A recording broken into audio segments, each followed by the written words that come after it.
শ্রীলঙ্কার বাজারে আনুষ্ঠানিকভাবে যাত্রা শুরু করেছে গ্লোবাল ইলেকট্রনিক্স ব্র্যান্ড ওয়ালটন।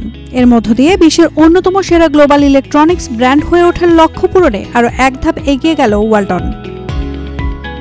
দেশটিতে সহস্রাধিক সেলস আউটলেটে ওয়ালটন পণ্য বিক্রি হবে বলে জানিয়েছে পরিবেশক প্রতিষ্ঠানটি। সম্প্রতি কলম্বোর সিনামন লাইফ হোটেলে আয়োজিত grand launching of Walton brand শীর্ষক এক জাঁকজমকপূর্ণ অনুষ্ঠানের মধ্য দিয়ে শ্রীলঙ্কার বাজারে আনুষ্ঠানিকভাবে যাত্রা শুরু হয়েছে ওয়ালটনের। শ্রীলঙ্কার খ্যাতনামা প্রতিষ্ঠান এবং ওয়ালটনের ব্যবসায়িক অংশীদার মনিক ট্রেডিং প্রাইভেট লিমিটেড কর্তৃক আয়োজিত ওই গ্র্যান্ড লঞ্চিং প্রোগ্রামে প্রধান অতিথি হিসেবে উপস্থিত ছিলেন ওয়ালটন হাইটেক ইন্ডাস্ট্রিজ পিএলসির MD S M. Mahbubul Alam.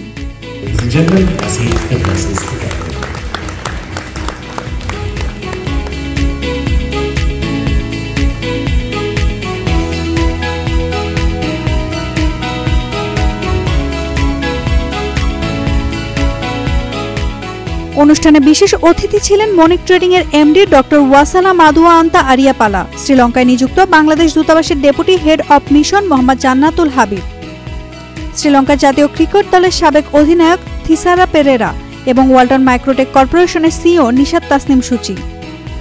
Naomi Nasrin, Daily Sun. For more updates, follow us on Facebook, subscribe our YouTube channel, get the latest update on www.daily-sun.com.